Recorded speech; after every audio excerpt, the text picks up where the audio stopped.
Good Friday morning. Welcome into the Illini Inquirer podcast. We can say that because it is 12:40 as we start this in Memorial Stadium, the press box, where Illinois takes care of business 45-0, beating Eastern Illinois in their week one game on a late Thursday night kickoff. Joey, they let the fans go home a little early, but a balanced Illinois offense, 242 passing yards led by Luke Altmaier, and his 4 touchdown passes, 2 of those to Pat Bryant. Joey feeling good about his few of his bold predictions. We'll get into that here in a little bit. But Caden Fagan, his first 100-yard game, 108 yards, along with Aiden Lawfrey, who had 79 yards. Fagan running for a touchdown as well. But then defensively, we get a shutout against Eastern Illinois. I think we're hoping the defense would play pretty well today, but they did a shutout and 4 takeaways. Joey, I just think that's how you want to treat an FCS opponent when you're a Big Ten team. But what are you most encouraged by coming out of this game? Because obviously a huge game coming up with Kansas, but let's focus on this one. What were you most encouraged by? The passing game. We talked all offseason about how it was due to take another step with Luke Altmaier, and the whole deal with him this offseason has been a guy who's been more comfortable, right? A guy who's just confident in his approach, comfortable in his approach. But he needed to see it. And I know it was an FCS opponent. I know it was Eastern Illinois. But he was 19 of 24 passing, 213 yards, 4 touchdowns, put the ball in harm's way maybe one time. I just thought that's what you wanted to see out of a passing attack that we had pretty high expectations for, Jeremy, and reasonably so, I think. And obviously the test will get bigger down the road, but they kind of came out and established that, hey, we weren't just throwing it around late because John Paddock was on fire. Like, we can do this. We can do this at a high level. Yeah, and I think it's a different kind of passing attack. Maybe it's similar to what Paddock was doing late in the season, especially with Casey Washington, right? But like last year was a lot of finding creative ways to get Isaiah Williams the ball. That's kind of how it's been the last couple of years. This is more of like a pro-style kind of passing attack where the quarterback trusts his wide receiver to go get it. Like there were some one-on-one battles. Joey, credit to you. You saw the one-on-one battle with Malik Elsie and said, go there. And that's what Luke Altmaier did. He trusted his guy to go get the ball, and it was a beautiful pass, and Malik Elsie caught up to it. So really encouraging for Malik to get 2 catches, 51 yards, including that 34-yard touchdown. But you see Pat Bryant. That's like an NFL kind of throws that Luke is making to him in that one-on-one coverage, and you got dudes who can go make those catches. Zachary Franklin, one didn't count in the end zone, but that was a dude going to make a catch. Just wasn't able to control it all the way to the ground, but he had a couple fancy catches today. So what was it? 8 or 9 wide receivers caught passes today, but you can see Bryant, Franklin, Malik Elsie to some points. And, Ashton Hollins had a few catches today. Like this is I think it's going to be one of the better passing attacks in the Big Ten. I don't know if today tells us for sure that's going to happen, but that's what it looks like, right, Joey, where your quarterback places it in the right spot and your receiver goes up and gets it with his hands. Yeah, I don't expect this passing offense to be, or this wide receiver room to be as deep as it is once you start getting into the heart of Big Ten play. But I do think there are real options there beyond just Zachary Franklin, beyond Pat Bryant. I think there's obviously guys like Colin Dixon. Jeremy, he was the first wide receiver we saw, I guess, quote unquote, off the bench coming into this, and he went right to the slot. And I know we've been talking a lot about Zachary Franklin in the slot, and I think that'll still manifest itself against Kansas and moving forward. But Colin Dixon's a guy you've heard buzz about him, Jeremy, throughout the fall camp, and that played out. So, yeah, that's what you want to see from it. And I do think I'm with you. I think this can be one of the better attacks in the Big Ten. And it was just, I want to focus on Luke Altmaier because we have to, Jeremy. We've got to zoom in. For as intriguing as the wide receiver room is, Luke Altmaier is kind of in his way, right? He's not the most brash or brazen guy, but in his way, he's kind of talked the talk here for the last month. He really has. And like, if you listen to what he's saying and kind of know how he goes about it, you're like, oh, you're saying this. And like, he backed that up. And I think that there's something to be said about that. Pat Bryant said, hey, he kind of walks around with his shoulders out a little bit and kind of has that swagger to him. That's what you want to see from a quarterback, right? Like the whole thing, he's not a captain, blah, blah, blah. I don't care. That's what matters. And he came out and he delivered. And obviously Eastern Illinois, right? Like that, I feel we don't need to keep making that caveat, but it's there. I just thought the guy backed up what he said. And the fact that he said something was just as telling to me as backing it up. he just feels more confident in who he is and where he is, in my opinion. And that's a second-year starter, right? But I think we do have to mention this is his first start in a long time, right? Like he got It's benched November, like, yeah, November 12th or something. the Maybe Minnesota game. before that. It may have been before. It may have been late October. Yeah, I mean, it's been a long time since he started a game, and I just thought he's talked about feeling more comfortable and more confident. Boy, that's what it looks like. So yeah, I think you got to really be encouraged by Luke Altmaier in that passing game. If this were next week, I'd be like, why isn't Caden Fagan getting more touches, Joey? Yes. Because Josh McCray got about 5 touches, got a touchdown. Kudos to Josh, but only ran for 13 yards. Caden Fagan is a stud. Listen, again, Eastern Illinois, but when he got the ball, like there was no stopping him. He churned out some extra yards. You just see Aiden Lawfrey and Caden Fagan are the top 2 running backs on this team. And when you mix it with that passing attack, and I thought the offensive line had some ups and downs tonight. They protected Luke Altmaier extremely well. And I thought Melvin Priestley took like a 10-0 lead in the knockdowns category, it felt like. So it was a really encouraging debut by him. But I'm sure there's some things they can clean up. But Fagan and Lawfrey, when they got a hole, and the offensive line certainly made some, they did really well. So a balanced attack, that's what you want to see. Like, you're not going to get 244, 242 like they did in rushing and passing tonight, but this is what you want. Like, I think this offense is going to be very good, even against good Big Ten opponents. So I think that was kind of a reinforcement of what we wanted to see there. Defensively, though, Joey, this was encouraging, right? I know it's Eastern Illinois, and I expected Illinois' defense to play really well. Didn't start off that great, right? You give up 60 yards, but then I thought it was Caleb Patterson, but Miles Scott got credit for it. They both kind of got in on that fumble. Then you dominated from there. I thought your defensive front was dominant. Gabe Akis, defensive lineman, was unbelievable tonight. Looked like the breakout player we think he can be, and we'll get into that discussion of where he's playing. But then you just had guys in the secondary making plays. Miles Scott, what a read. He really goaded the quarterback, Pierce Holly, into that one.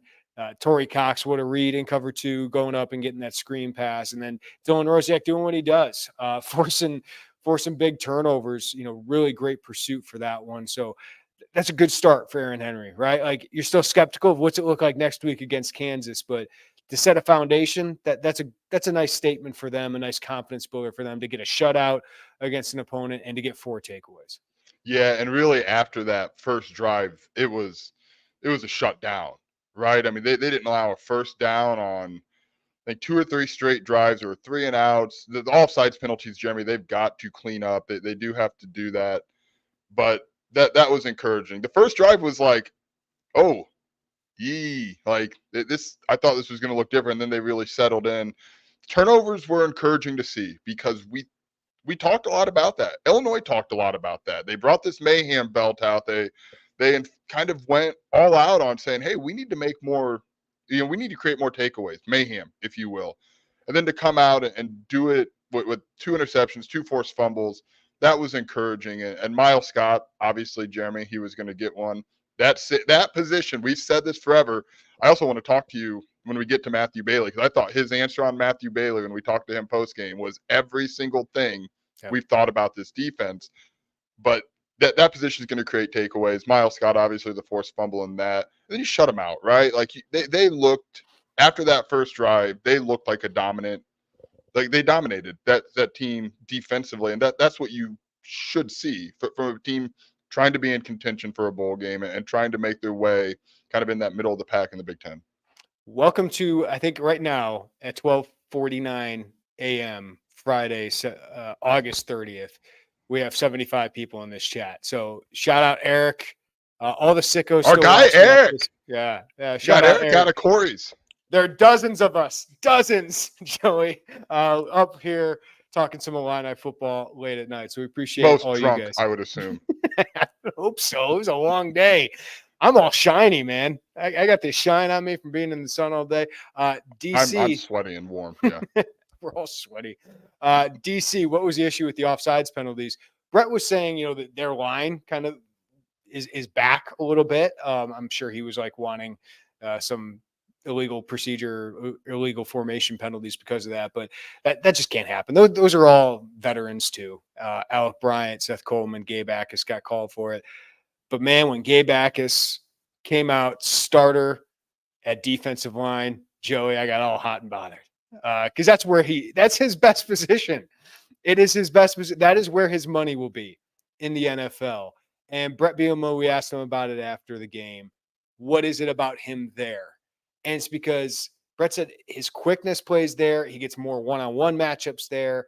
It's where Johnny Newton made his money, right? And I just think Gabe is not the twitchy outside linebacker. He's the powerful outside linebacker. And he did play there tonight. He played some outside linebacker and then also played interior. I think you're going to see him play more on that interior. And that makes me feel so much better about the defensive line. Joy, when you have Dennis Briggs, T-Rod Edwards, Gabe Akis, Alec Bryant, Seth Coleman, as opposed to Alex Bray, who I like as a rotational player. Pat Farrell, we saw a little bit as a rotational player. Ezekiel Holmes. Now you get we've been talking about this. Like there was going to be something to where they get their best 11 on the field. And this is the way to do it, is to put Gabe Akis at that 4-eye. And then you're getting Aaron Henry to be really aggressive. He was really aggressive. He was aggressive tonight. Yes. Yeah. Go ahead. Yeah, I'm with you. We'd kind of got wind maybe later in training camp that, hey, don't sleep on Gabe Akis putting his hand in the ground. And I think the versatility there, I don't think it's going to exclusively be his hand in the ground, but that's a really good option to give you. To be honest with you, Jeremy, I'm a little surprised we saw it tonight. I thought they were going to pocket that one into next week. I was a little surprised they did that tonight. I guess had they not, maybe I would have had doubt that the buzz we had kind of gotten back our way was wrong. I do like that a lot. I think you saw him just shoot off the line of scrimmage a number of times and blow up run plays. And doesn't he look quicker there? Like he's yes. quicker to the quarterback for sure because he doesn't have as long to go. But you put him against a guard, he's just that quickness plays in that tiny little booth, right? And then his power plays, of course, everywhere.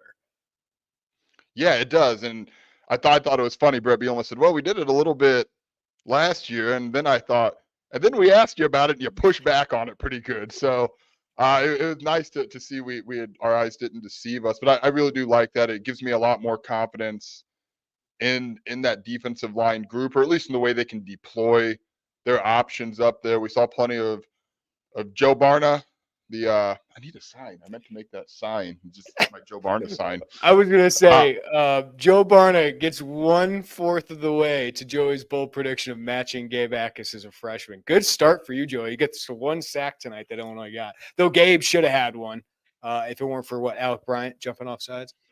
Yeah. I'll just call that a wash because Matthew Bailey should have had a tackle for loss if not for Gabe Akis jumping off sides. But yeah, it's a good start. And I think, Alec Bryant, we should just really quickly mention all of the attention has justifiably gone towards Gabe Akis and Seth Coleman. And Illinois has really marketed them as stars and faces of this team. I did find it interesting that Brett Bielema said he's one of our 10 best players. Not a surprise by any stretch of the imagination, but not something Brett usually says. He doesn't usually like top 10 us like that. So I thought him putting that out there was pretty interesting. But Alec Bryant's the guy that Clint sent him all training camps that he's just reliable. He can go to either side as, at that outside linebacker position. And you think, okay, rotational guy. But if Gabe Akis has his hand in the ground, that Alec Bryant, more times than not, I have to imagine is going to be that guy out there. So someone who maybe slept on Jeremy a little bit, just in the sense of what's his role behind those two stars. But obviously, if Gabe moves and uses some of that versatility, you're going to see a lot more Alec Bryant. Couldn't you feel Matt Bailey on that field? I just think he was so noticeable early in this game, especially against the run. I felt like they missed him last year as much against the run as against the pass because he's just like a linebacker out there. He's bigger than Sidney Brown. He's not as fast, but he's got that Sid presence. And Joey, you talked about like how he's kind of bouncing around. He's trying to confuse the quarterback. That to me is a sign of confidence. But it also, as Miles Scott said, gives them some juice. I feel like they feel a lot more confident with Matthew Bailey on the field. And just to see him get through a game, play well. I think he led the team in tackles tonight, the last time I checked, but I'll check that. But I just think he's going to be one of those players that's going to be a playmaker for Illinois. Yeah, 6 tackles led the team today. So you can just feel his presence. And even, he kind of got beat on that interception that Miles Scott had, but he was running stride for stride with the receiver, and Miles Scott comes over the top and makes a great play. But it just felt like he just gave them another presence in that safety position in the middle of the field, Joey, where those are the guys that make the plays. Rosiak, Miles Scott, Matthew Bailey, those guys are going to be in the middle of a lot of big plays. There it is. I asked Miles Scott, I said, does he give you a little pre-snap Sid vibes? And I know our guy Hoops Informatics will be the one to do this, so you and I don't. But watch Minnesota 21 with Sidney Brown pre-snap and watch what Miles Scott did today. It's just a lot of cat and mouse, a lot of movement and trying to throw the quarterback off rhythm. But Miles Scott said, hey, that I'm paraphrasing, and the video is on our YouTube page, but he said that position, and he just talked about the importance of that particular position in this defense. And we've talked about this before, Jeremy. The free safety position gets a ton of interceptions, but man, Sidney Brown made plays at that other safety position in 2022, and you really saw the defense elevate from that. And I just last season that was just kind of a keep your head above water type of a position, just with that injury and trying to keep going. But you see the value of a playmaker, kind of that additional linebacker type role, however you want to qualify what Matthew Bailey looks like. And kind of felt the same way as Penn State, right? It's like, oh yeah, he's out there. That looks right. And that first play, I thought he timed up the snap really well, got to the backfield, had that TFL was eventually washed out. But you see it. You see what they've been talking about. And now you understand why it was like, all right, just get some of these guys to camp or to the week one, right? Like get out of training camp, get to week one. And he's the guy who falls into that category. All right. After the break, we got some super chats we need to get to. Thank you to all you sickos. We love you guys for staying up talking Illini football. We'll get to some of your questions. And one of the big questions about the secondary with one player who wasn't in the lineup that maybe some of us expected to. But first, let's hear from one of our great sponsors. I want to take a minute to tell you about Homefield Apparel because they are the premium collegiate apparel brand and they're based in nearby Indianapolis. Homefield sent me a few shirts, and what I love about them is, of course, they have incredibly comfortable, well-fitting shirts, but they also have officially licensed apparel with vintage college designs. And they have more than 180 plus available colleges, including, yes, your Illinois Fighting Illini. They have great gear for the upcoming football season. So for the warm weather games, check out their Script Illini t-shirt, the Orange Ringer tee, the vintage Oski Wawa helmet, or for the fall chillier games, check out the Script Illini hoodie, the Flying Illini hoodie, the Flying Illini quarter zip, and if they're still available, you might want to check out homefieldapparel.com for this. Check out their Script Bomber jacket. It is awesome. Also, don't miss their Can't Miss Kickoff 2024 campaign. So Homefield is giving away these special football boxes, and these platinum VIP boxes include 3 never-before-seen items from your school that are not available anywhere else. They're curated so fans have new gear to wear all season long, suitable for all weather conditions. And these platinum boxes also include other exclusive items, including a new hat or ringer, a VIP koozie, and a 2024 Platinum Pass, which guarantees 20% off and early access to your school's football releases through the 2024 season. The football boxes are available on August 9th, so these will sell out quick, so go check them out. Go to homefieldapparel.com to check out their great selection of Illini gear and use code Illini24, that's all capitals, Illini24, for 15% off. That's Illini24 for 15% off at homefieldapparel.com. All right, Joey, TCR Brad, our boy, safe travels home, Brad. Glad to see that result with limited stunting from the Lions. Would like to see a little more than 1 sack and 3 TFLs, but seems like they held back. Again, they should have had another one with Akis. They should have had another TFL with Matthew Bailey with those penalties. They were very vanilla. They kept telling us what they had 2 basically play calls tonight was what they were going with. So they were very bland tonight and still had a shutout and 4 takeaways. So that's what you want today, right? That's why you love scheduling an FCS opponent, Joey, is you get to be put in some situations. You get to evaluate your roster a little bit, evaluate how they do under the lights, but you should be able to keep things pretty bland leading into a top 25 opponent next week. Yeah, I'm with you. I get it, right? Like if you're just scrolling through the box score, you would like to see a little bit more. Again, as you mentioned, there's another sack sitting there, another TFL sitting there. I do think, even though it was largely vanilla, you saw some aggression from Aaron Henry in terms of his blitz. I saw the linebackers really time up some snaps very, very well, kind of the way Tariq Barnes did early last season and late in 2022. You saw some variety of maybe Seth Coleman drops into coverage, or I saw Joe Barna pick up a running back. So they kept it vanilla, but you saw a little bit here and a little bit there. But to get out of it, not having to show too much in your eyes, probably you'll take that over maybe some more eye popping stats. I think the text I got most tonight from people was, "What is up Who is with Joe Barna? what is up with Terrence Brooks?" AVPS. Any idea what the situation is with Terrence Brooks? And we got a question from P3. Scale of 1 to 10, how concerned are we with Terrence Brooks running with the twos? All right, so I kept writing, like, it's not a surprise when a transfer comes in, like Zachary Franklin, and his first practice is with the threes or the twos. You got to go earn the job. Well, Zachary Franklin, by midway through training camp, we seen he was with the ones, right? But it was noticeable, the last practice we saw that Caleb Patterson was with the ones over Terrence Brooks. So it kind of went in my mind. Oh, this is notable. Maybe he's still working at it. And Joey, I know you asked around, said, "Hey, he's got to go earn the job." Well, he didn't start tonight. And then he wasn't even Tyler Strain's out. They moved Xavier Scott inside. Caleb Patterson starts. Then Torrey Cox starts. And then when Patterson goes out for a couple plays, it's Jaheim Clark that comes in. What we know is Terrence Brooks just got beat out for this job as of right now. He's very talented. Brett Bielema said afterwards, but they weren't going to hand him the job. And we know Joey, he was one of their prime transfer additions. We know NIL comes with that nowadays. So it's definitely noteworthy. I think he's going to have a chance to win the job, but clearly he did not show enough consistency with what they want. And after what they went through last year, they're going to play the consistent guys. And hey, Torrey Cox played pretty well tonight. Yeah, I'm going to read Brett Bielema's first half. His quote's a little long and basically talked about we wanted to run with the ones as long as we could to get them as many reps, obviously until that fourth quarter. But then the back half of his quote I thought was kind of the answer, right? He said, Terrence is very talented. The more things he does in our program the right way and with consistency, his role will continue to grow. He's definitely a very talented player and exciting. I think today was a big step for him. I expect Terrence Brooks to move up the depth chart over the course of the season, but it was notable.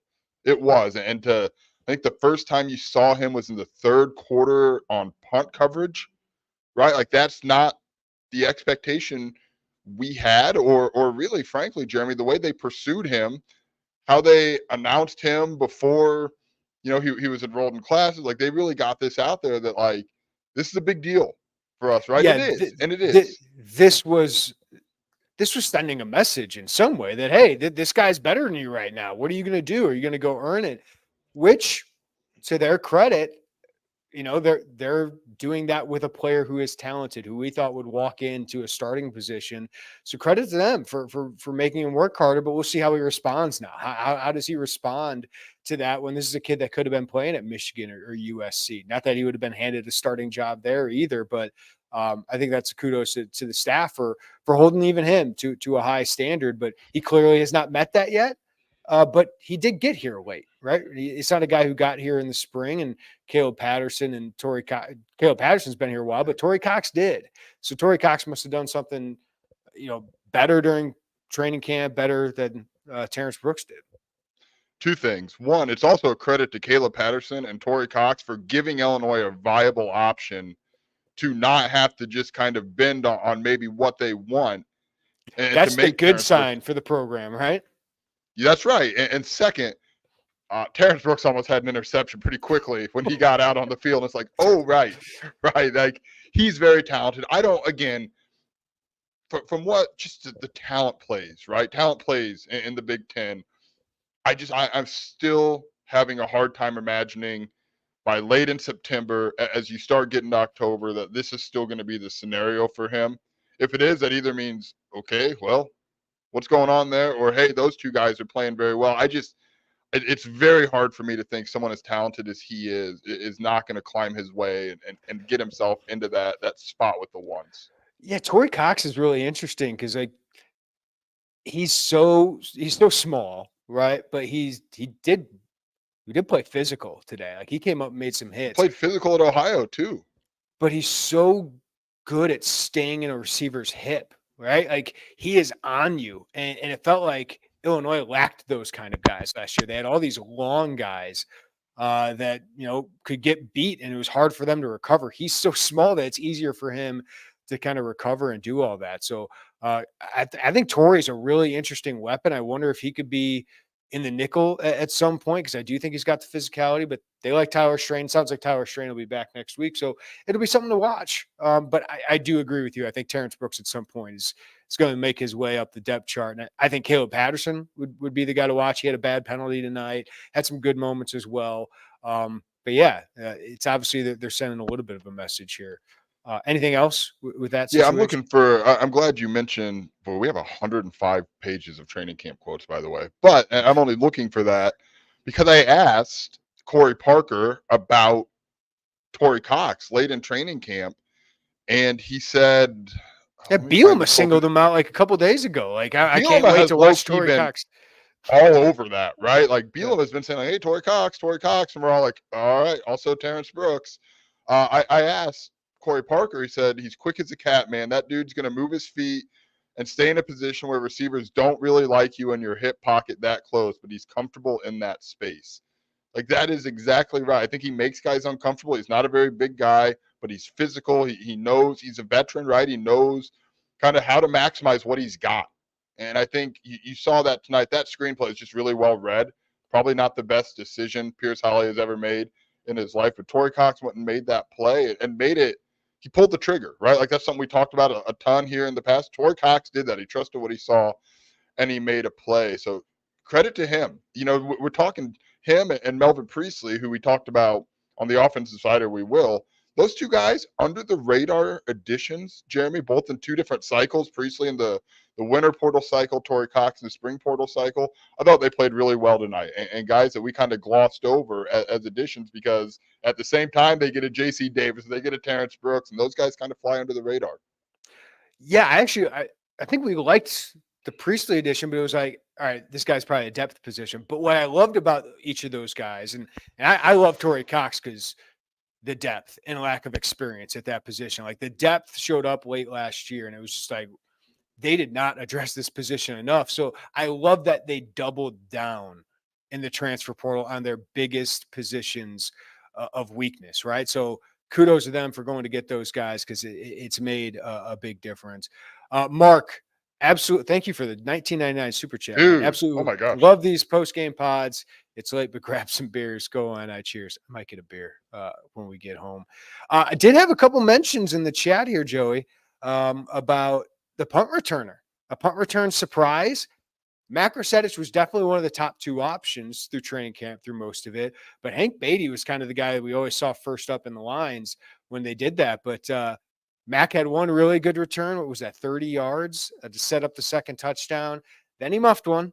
But then I think Brett called timeout right before the half just to get Mac another punt return. Like, just catch that in there. He's a former baseball outfielder, man. He's he's strong, and he's got some speed. You could tell they really like Mac Rosetich as a football player. So that's kind of nice to have him because I like that he's a kind of a bigger, stronger option than Hank Beatty. If he can be consistent catching the ball, it's just I thought Hank Beatty was the most consistent catching the ball that we saw in our limited viewing. So he kind of looked like the front runner, but Mac Rosetich must have impressed him. You're muted, Joey. Unless I can't hear you. Anyway, talk, Joe.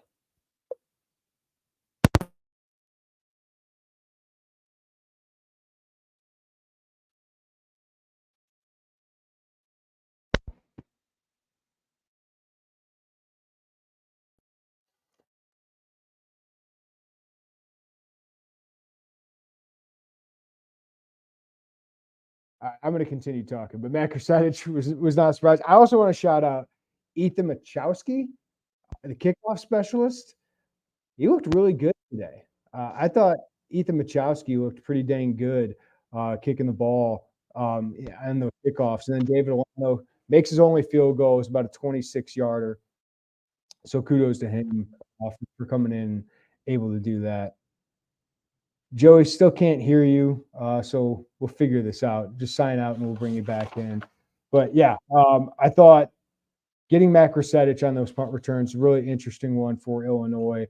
But I thought the special teams was pretty clean. Hugh Robertson clearly didn't get the one inside the 20 earlier in the game, but I thought overall pretty clean game for the special teams as well. If you got any questions, we'll try to get to some of those before we get out of here. Send in those super chats as well. We love when you guys send those in.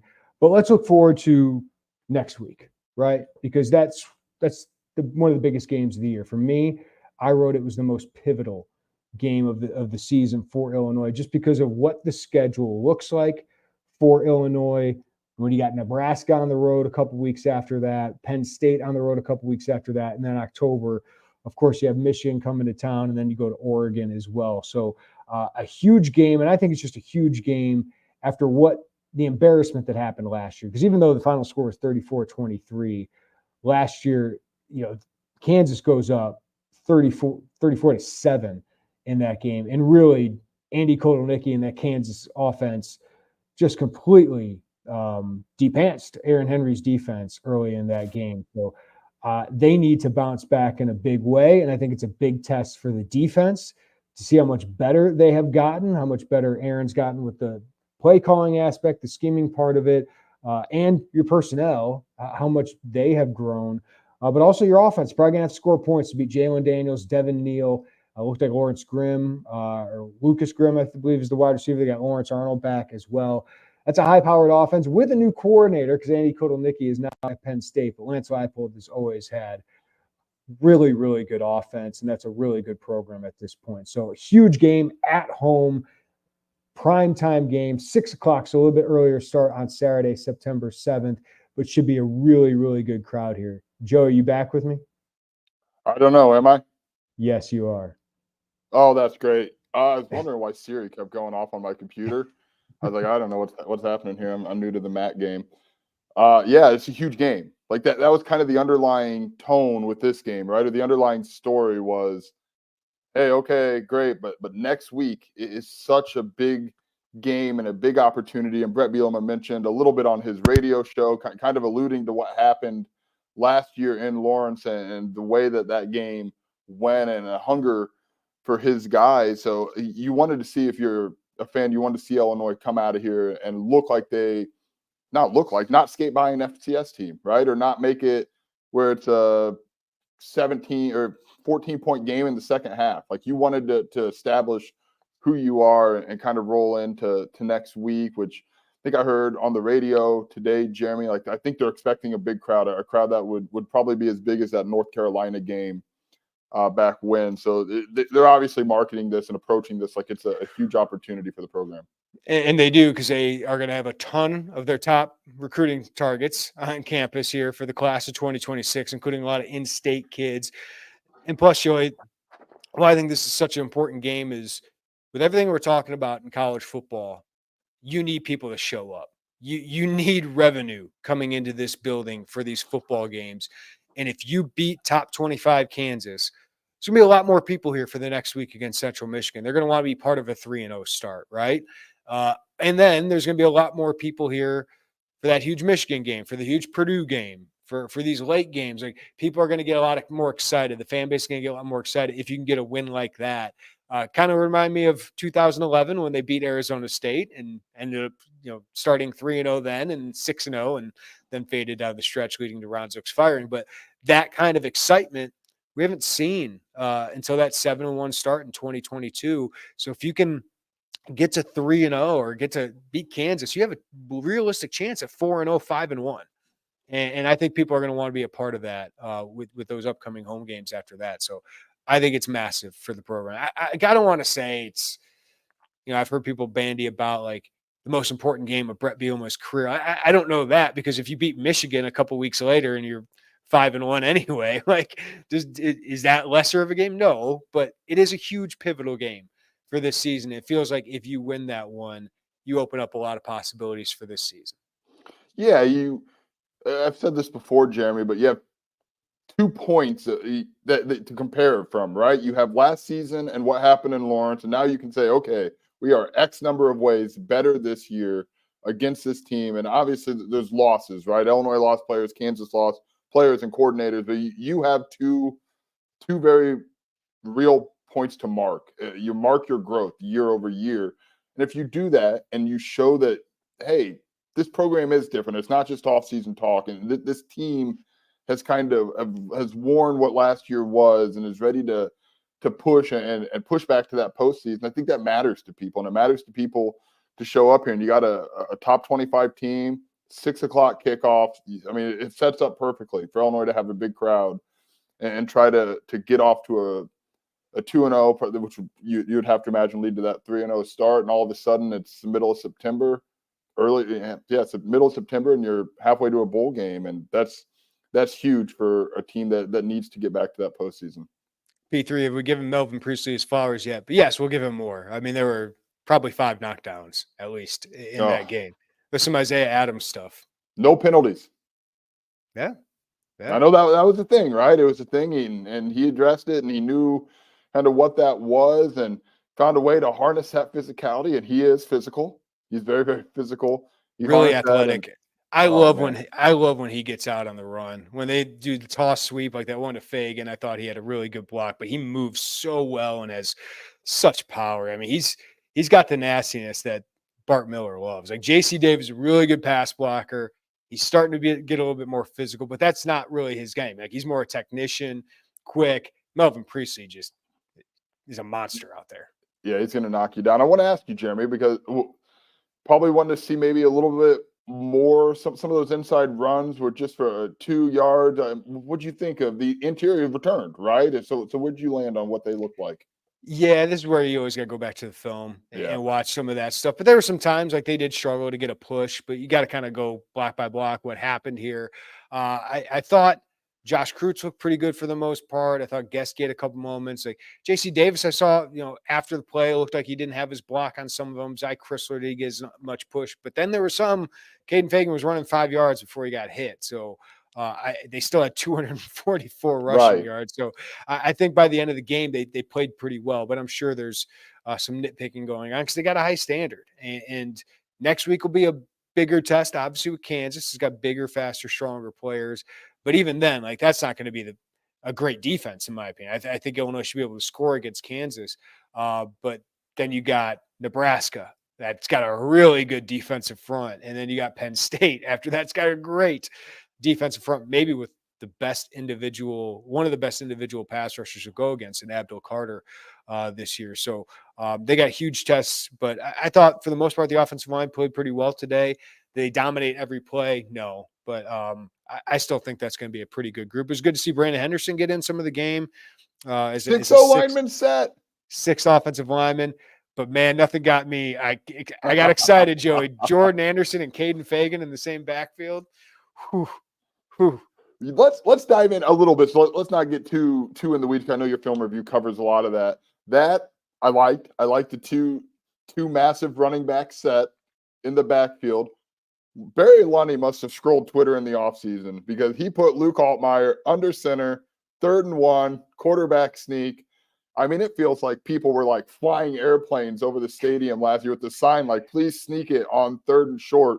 They came out and did that. Luke Altmaier got like 3 or 4 yards on that sneak too. Interior looked good, pretty good on that one. Other thing I loved is getting Caden Fagan and Aiden Lawfrey on the field at the same time. That's getting your best 11 on the field. When those two are on the field at the same time, you're not going to always do it because those guys got to get some breaks and relieve each other. But Caden was a terrifying lead blocker. He threw like 2 or 3 really good blocks for Aiden Lawfrey. 6'3", 250, man. He's Gabe Ackes. Like he's not quite Gabe Ackes, but he's like Alec Bryant size out there throwing blocks with that kind of speed. Like I did think there were some real fun things that Barry Lunny threw out there that Kansas has to prepare for. But I'm sure he didn't unload a lot. He didn't have to tonight. No, but I did like some of those Aiden Lawfrey lines up in the slot type of things, and you bring him around for some of those, either a handoff or a short pass. I thought Barry showed – you're right. Barry showed a little bit to make Kansas be like, whoa, all right, what's going on there? I love Caden Fagan and the blocks he threw. Bill Moe has been asking for a second if that was Caden Fagan on the kick return, who – he had quite the tackle. I had to like triple check, and he and Alec Bryant. It's funny you mentioned how similar they look, and they have the same number. But Caden Fagan had the white like tape on his arms, and that was him. That was Caden Fagan. I believe I'm fairly confident in saying that on that kick coverage, and he put a heck of a hit on that kick return. So that I was just really impressed with Caden Fagan. It's kind of everything we thought with him. Right, and you still didn't have to to use him too much. He ended up having 16 attempts. We'll take that. And it didn't, honestly, it felt like fewer than that, really. So I'm just toot, Jeremy, on the, I don't know if there's a stop from your house to mine, but that's a heck of a hype train to be on right now. 100 yards, right? And he could have gotten more touches. And I would argue that Caden Fagan should get more touches as we move forward. Malik Elsie, man, I just want to mention, like, that was one of the best plays I've seen from him. Like, he burnt the guy, but Luke had a great throw. But, like, Malik had to kind of catch up to that, and he seemed like he stumbled a little bit and still kept his feet and made that play. I thought that was big for his confidence, and it's just another great weapon for Luke Altmaier to have. So I think Luke Altmaier set up with Fagan, the receivers we've talked about. You know, the tight end group, one catch tonight, right, with Tanner Arkin, but I thought they blocked pretty well, and the offensive line is certainly seems like it can improve. I think he's surrounded with good talent, and I think Barry Loney is a good coordinator. So I think this offense is set up for success. I think the defense is going to have a much bigger test next week because the speed that Kansas brings is a way different level, right? Like, Kansas is a faster team than I think the Illinois defense is. So it's going to be interesting to see how they combat that. Devin Neal is a guy we shouldn't overlook. That running back is so good. Jalen Daniels comes back from injury tonight. They got some good receivers, but the speed in that backfield is tough, and Jalen Daniels is tough to handle.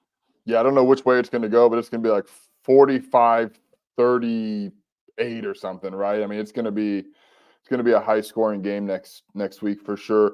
I just one more point on the wide receivers, Jeremy, because you mentioned Malik Elsie, and I'm glad Luke Altmaier attacked that. I saw it. I said, hey, he's pressed one-on-one down here at the bottom of the screen, and he went, and he made a good play. He ran a good route for that.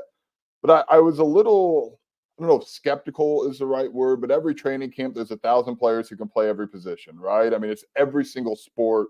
Basketball is going to perpetually run 15 guys deep, and football's got 100 guys who can play. So I was a little kind of hesitant, I guess, to jump in on, hey, look at all these wide receivers, check them all out, because it's just a practicality to it. I think over the course of the season, that practicality will play out, and some of those rotations will get tightened, but they legitimately do look like the deepest receiver room of Brett Bielema's tenure. And, you know, is it going to be better as a whole than last year? I don't know. You have two guys on 53-man rosters in the NFL right now, but there's a depth there. Luke Altmaier clearly isn't just looking to one or two guys. Like, he's got to trust that he's built in the offseason with all these guys, whether that's Kapka Jones or Ashton Hollins or Colin Dixon or Hank Beatty. I mean, there's just a lot. Like, you know, the top two, maybe the top 3 or 4, if you want to throw in Malik Elsie and Kanari Wilcher together there in that. But then there's just a number of guys sitting there that you would feel comfortable having to go in for a few snaps. It's just different than what we saw last year when they clearly leaned on their big three. And I do expect it to be tightened up, but I don't know if it'll be as short as it was last year. Yeah, like, Pat Bryant's going to play a lot of snaps, and Zachary Franklin's going to play a lot of snaps. He's going to get targeted a lot more. I think moving forward, you didn't see much RPO tonight. Like, there were elements of it, but, like, they didn't go to that all the time. Like, there's that one slant to Pat Bryant on a third down. I go, I think we're going to see a lot more of that. It's just a different group. It's bigger. It's more physical. And yes, like you said, it's deeper. Like, I think you can sit Zachary Franklin for a series and put Colin Dixon in and Kanari Wilcher and feel okay about it. So that's certainly a group I think can get better, but we'll learn more about this team next week. That's about all I got. You got anything else, Joey? It's 1:30, man. I haven't had anything else for a half hour. I even tried to get out of it by quitting with my audio, and here I am. All right. Thank you to the 100+ of you sickos who stayed up with us past 1 a.m. To talk a little Illini football as they get it done against Eastern Illinois 45-0. Hit that like button if you're watching us on YouTube. Subscribe to us, hit the notifications bell as well. If you're getting us on the podcast, give us a follow, rating, or review wherever you get your podcast. We'll have plenty more on this Illini victory and what is ahead. We'll have our film review of some recruiting buzz about what next week could be for Illinois as well. We got plenty of content coming up at Illini Inquirer. And don't forget, 75% off a VIP sale right now. That's more than $90 in savings. So check us out there. All right, everybody have a good morning, night, I guess whatever. Good day. Take care of each other. We'll talk to you next time right here on the Illini Inquirer podcast.